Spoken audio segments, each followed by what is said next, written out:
Hello दोस्तों, स्वागत है आप सभी का हमारे चैनल पुष्पोम एजुकेशन में। दोस्तों, पिछली कक्षा में हम लोग संज्ञा के बारे में पढ़ रहे थे और उसका सामान्य परिचय देखे थे। संज्ञा किसको कहते हैं और उसके भेद क्या क्या कौन कौन से उसके भेद होते हैं, इसके बारे में पिछली कक्षा में हम लोग चर्चा किए थे। और एक जो संज्ञा के एक भेद जो व्यक्तिवाचक संज्ञा होता है उसके बारे में भी हम लोग चर्चा किए थे। अब आज की कक्षा में जो संज्ञा के भेद बाकी हैं उसको हम पढ़ेंगे। आप सभी एक बार वीडियो को लाइक कर दीजिए और ज़्यादा से ज़्यादा लोगों तक शेयर करिए और कमेंट तो अवश्य करिए। तो हम आज की कक्षा में देखेंगे कि संज्ञा के जो भेद हैं उसके बारे में जानेंगे।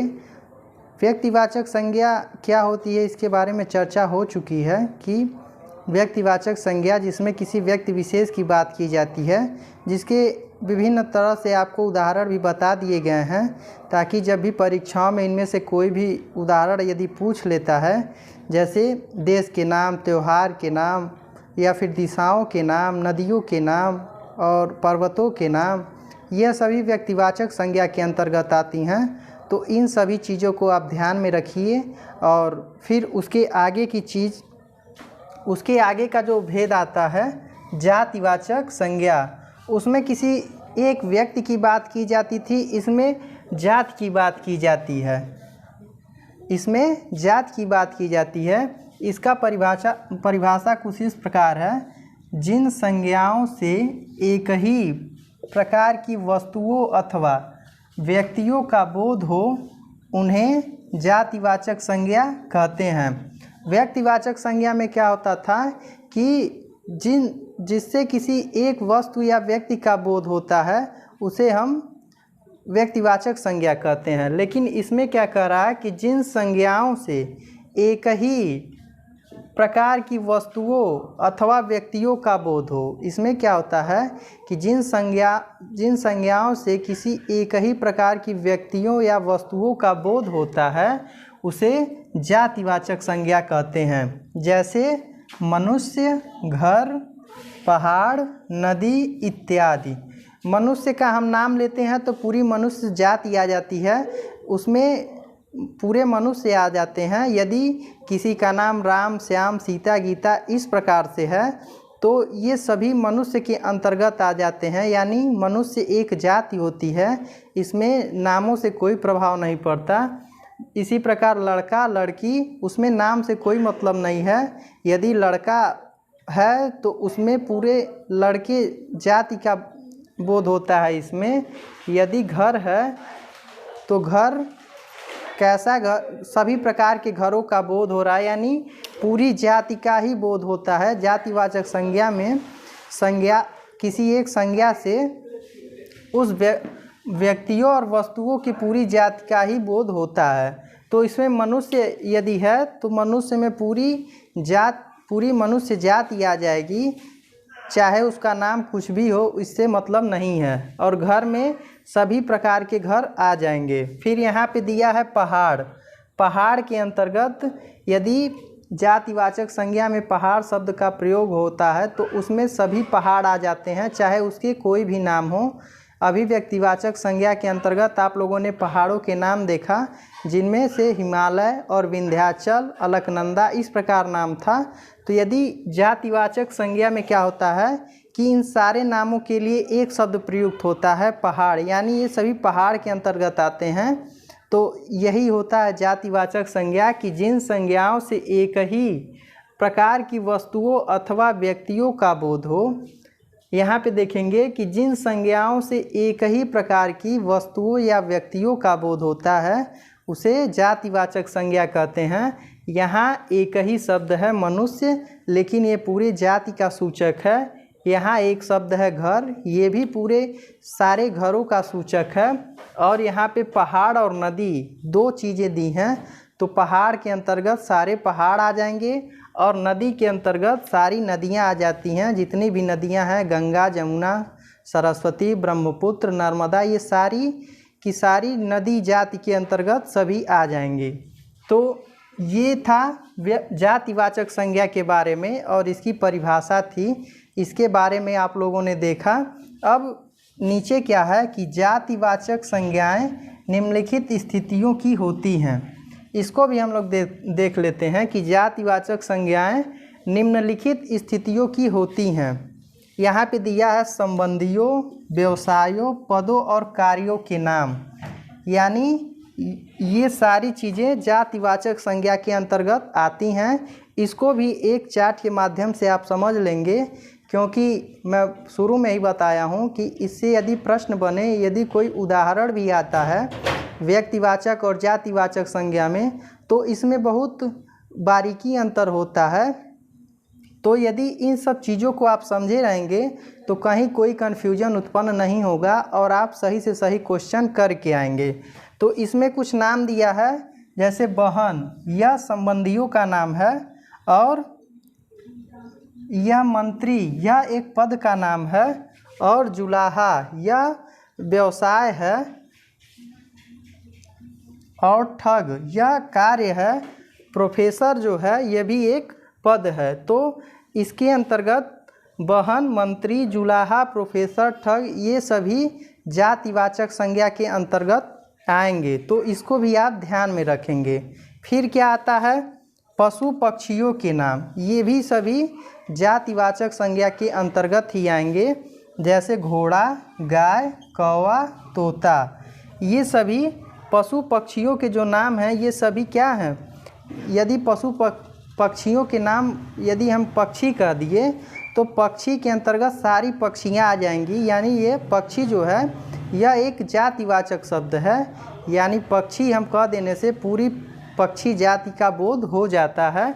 और पशुओं में सभी आ जाते हैं, गाय और भी जितने सारे पशु हैं वो सभी, यदि हम सभी के लिए एक ही नाम प्रयुक्त होता है, पशु। फिर आगे दिया है वस्तुओं के नाम। इसमें आप देखेंगे दिया है मकान, कुर्सी, घड़ी, पुस्तक, ये सभी की सभी वस्तु है। इन सभी के लिए एक ही शब्द प्रयुक्त होता है, वस्तु। तो ये सारी चीज़ें भी आपके लिए अत्यंत ज़रूरी है और निश्चित रूप से ये ज्ञान आपके लिए लाभदायक सिद्ध होगा यदि आप इसे अच्छे से देखते हैं।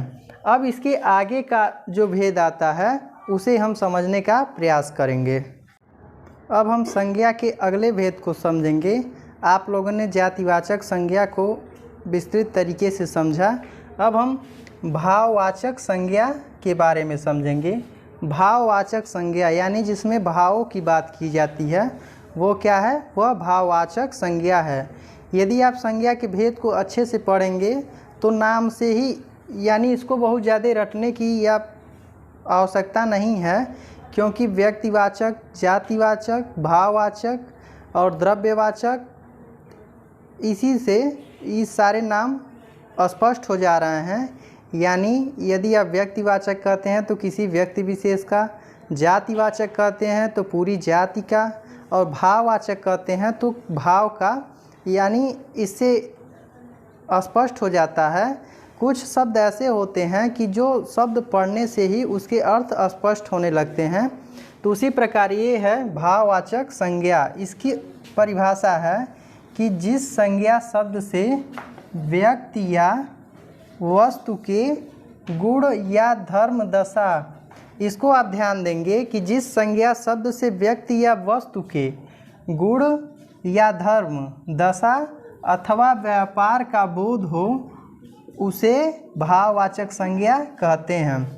भाववाचक संज्ञा में क्या होता है कि जिस संज्ञा शब्द से किसी वस्तु या व्यक्ति के भाव या गुण अथवा व्यापार अथवा उसकी दशा का बोध होता है उसे हम क्या कहते हैं, उसे भाववाचक संज्ञा कहते हैं। जैसे लंबाई, बुढ़ापा, नम्रता, मिठास, ये सभी क्या है, लंबाई क्या है, लंबाई एक दशा है और बुढ़ापा भी एक दशा है कि एक समय व्यक्ति अत्यंत युवा होता है और एक समय ऐसा आता है कि जब वो बुढ़ापा तक पहुंच जाता है, यानी उसकी दशा बुढ़ापा के समान हो जाती है। और नम्रता क्या है, नम्रता एक भाव है कि व्यक्ति नम्रशील होता है, विनम्र होता है। और मिठास क्या है, यह भी एक भाव है, यानी हमें जब कोई चीज़ हम खाते हैं, कोई स्वादिष्ट चीज़ खाते हैं तो हमें मीठेपन की अनुभूति होती है। तो इसमें भाव यानी इसमें भाव को केंद्र में रखा जाता है कि किसी वस्तु या व्यक्ति का गुण या धर्म या फिर उसकी दशा अथवा व्यापार का बोध होता है, उसे हम भाववाचक संज्ञा कहते हैं, जैसे लंबाई, बुढ़ापा, नम्रता, मिठास इत्यादि। अब कुछ ऐसे उदाहरण हैं, जैसे पानी ले लीजिए, तो पानी का भाव क्या है कि वह शीतलता प्रदान करता है, प्यास बुझाता है, वह शीतल होता है। और आग से क्या होती है, आग से गर्मी उत्पन्न होती है। और मनुष्य या तो वह पशुत्व या उसमें पशुत्व के गुण होते हैं या फिर देवत्व के गुण होते हैं। तो इसी प्रकार से इसको समझा जा सकता है। अब आगे कह रहा है भावात्मक संज्ञाओं का निर्माण, यानी भावात्मक संज्ञाओं का निर्माण किस प्रकार होता है, इसको आप इस वीडियो में देखेंगे। एक भी वीडियो बिना मिस किए यदि आप सारी वीडियो अच्छे से देख लेते हैं तो निश्चित रूप से परीक्षाओं में आने वाले प्रश्न आपके फिक्स हो जाएंगे और वह निश्चित रूप से आप सही करके आएंगे।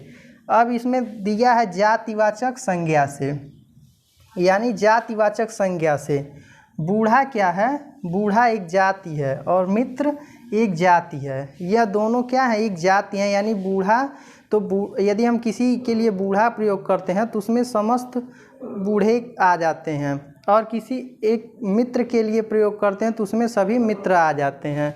अब बूढ़ा से क्या बना, बुढ़ापा बना, मित्र से क्या बना, मित्रता बना। तो बुढ़ापा और मित्रता ये दोनों भाववाचक संज्ञा के अंतर्गत आते हैं, क्योंकि बुढ़ापा एक दशा है और मित्रता क्या है, एक भाव है। तो इसको भी आप समझते चलेंगे। फिर आगे क्या है, विशेषण से, विशेषण से कैसे भाववाचक संज्ञा हम बनाते हैं इसको आप समझेंगे। गर्म, सर्द और मीठा ये क्या है, यह विशेषण है। तो इससे भाववाचक संज्ञा क्या होगा, गर्म से क्या होगा, गर्मी होगा, सर्द से क्या होगा, सर्दी होगा, और मीठा से क्या होगा, मिठास होगा। तो गर्मी, सर्दी और मिठास, गर्मी क्या होता है, हम अनुभूति करते हैं, हमें अनुभूत होता है, हम उसको फील करते हैं कि हमें गर्मी लग रही है। और सर्दी, इसको भी हम फील करते हैं। और जो मिठास है इसको भी हम फील करते हैं कि जब हम कोई स्वादिष्ट चीज़ खाते हैं तो हमें मीठेपन की अनुभूति होती है। फिर इसी प्रकार अगला है क्रिया से। क्रिया से हम कैसे भाववाचक संज्ञा बनाएंगे, तो यहाँ क्रिया क्या है, घबराना, घबराना से क्या होगा, घबराहट। सजाना से क्या हो गया, सजावट। यानी कि घबराना और सजाना ये क्या है, यह क्रिया है, और इससे हम भाववाचक संज्ञा बना रहे हैं घबराहट, और सजाना से सजावट। फिर इसी प्रकार सर्वनाम से हम कैसे भाववाचक संज्ञा बनाते हैं इसको भी आप देख लेंगे कि अपना से अपनापन, मम से ममता। तो इसी प्रकार से आप और भी बना सकते हैं जातिवाचक संज्ञा से, और विशेषण से, क्रिया से, सर्वनाम से। इस प्रकार से आप भाववाचक संज्ञा को बना सकते हैं। पुनः एक बार भाववाचक संज्ञा की परिभाषा हम समझेंगे कि जिस वस्तु या जिस संज्ञा शब्द से किसी वस्तु या व्यक्ति के गुण अथवा धर्म, उसकी दशा अथवा व्यापार का बोध होता है, उसे हम भाववाचक संज्ञा कहते हैं। उदाहरणार्थ यहाँ पे दिया है लंबाई, बुढ़ापा, नम्रता, मिठास। यदि इनमें से कहीं कोई भी आपको दिक्कत हो या परेशानी हो तो आप कमेंट के माध्यम से मैं बताने का प्रयत्न करेंगे, जिससे कि उस चीज़ को हम और अच्छे तरीके से आपको बताएं, यानी जिससे आपको वह चीज़ समझाया जा सके। और यह चीज़ आपको समझना अति आवश्यक है। तो निश्चित रूप से आज की कक्षा आपके लिए महत्वपूर्ण है। आप आज की कक्षा को शुरू से लेकर आखिरी तक अवश्य देखेंगे, अपने मित्रों को भी शेयर कर देंगे और ज़्यादा से ज़्यादा इस पर कमेंट करेंगे, लाइक करेंगे। जो लोग नए हैं वो हमारे चैनल को सब्सक्राइब कर लेंगे। फिर इसी के आगे का भेद हम अगली कक्षा में देखेंगे। तब तक के लिए धन्यवाद।